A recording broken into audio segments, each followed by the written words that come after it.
La parole est à monsieur Christophe Benz pour le Rassemblement national. Merci Madame la Présidente. Madame la Ministre du Travail et de la Santé, depuis plusieurs semaines, nous lisons dans la presse que des économies sur les dépenses de santé vont être effectuées par votre gouvernement. Faire des économies, c'est bien sûr nécessaire, notamment pour réduire la dette abyssale que votre gouvernement a largement contribué à alourdir. Mais pourquoi sur la santé des Français? Les Français payent toujours davantage pour leurs services publics, mais ces mêmes services reculent dans nos territoires. Nous apprenons que 12 milliards d'euros sont à trouver. Je vous donne une idée pour le premier milliard.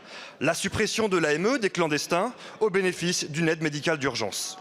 Par ailleurs, il est question que vous réduisiez les aides pour certains dispositifs médicaux ou la prise en charge pour les affections de longue durée, c'est-à-dire notamment les diabètes ou encore les cancers.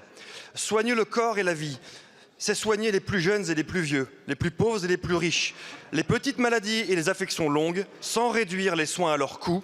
C'est l'essence même de la solidarité nationale pour notre protection sociale. Alors Madame la Ministre, rassurez-nous. Et dites-nous qu'il ne sera jamais question de faire des économies sur le dos de ceux qui se battent pour vivre et guérir, parfois des mois, voire des années, alors qu'il y a tant d'argent gaspillé par ailleurs. Pouvez-vous nous garantir que les économies que vous comptez faire ne se feront pas au détriment de la prise en charge de la qualité des soins, c'est-à-dire au détriment de la santé des Français, mais plutôt en vous attaquant à la fraude sociale ou en réduisant drastiquement, par exemple, les dépenses inutiles des ARS, ces machines technocratiques qui suradministrent la santé mais ne soignent personne. Je vous remercie. Merci beaucoup, monsieur le député. La parole est à monsieur Frédéric Valletoux, ministre en charge de la Santé et de la Prévention.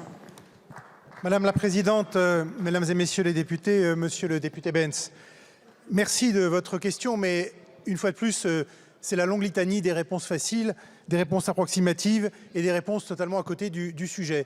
Vous évoquez effectivement des questions qui sont légitimes et qui viennent interroger, comme chaque année, des dispositifs dont on peut examiner la pertinence. Vous avez interrogé et cité un questionnement sur les affections de longue durée. Vous savez que les affections de longue durée concernent 20% de nos concitoyens, c'est-à-dire 13 millions de Français qui sont ainsi accompagnés dans leur pathologie. Ça représente les 2/3 des remboursements par l'assurance maladie et donc il n'est pas illégitime, illogique, comme ça a été fait régulièrement, d'interroger, je le redis, la pertinence de ces dispositifs. On sait aussi que ces affections de longue durée, avec le vieillissement de la population, la montée des pathologies chroniques fait que, effectivement, ces enveloppes-là ne vont faire qu'augmenter.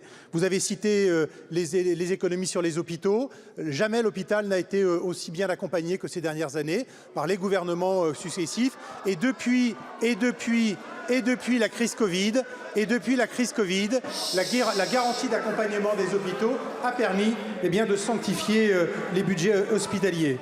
Sur le fond, Monsieur Benz, là aussi, c'est de l'illogisme de vos propositions. Je me souviens qu'il y a quelques mois ou quelques semaines, vous étiez vous-même rapporteur d'une proposition de loi présentée lors d'une niche de votre groupe qui visait à exonérer de cotisations sociales patronales les augmentations d'impôts de jusqu'à 10% d'augmentation, les augmentations de salaire, pardon, les augmentations de salaire jusqu'à 10% de ces augmentations de salaire. Donc d'un côté, vous plaidiez pour fragiliser les recettes de la sécurité sociale et de l'assurance maladie, et de l'autre, là, aujourd'hui, vous nous faites des grandes tirades à côté du sujet sur d'éventuelles économies que l'on ferait.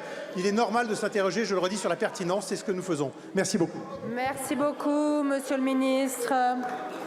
La parole est à monsieur Alexis Isard pour le groupe Renaissance.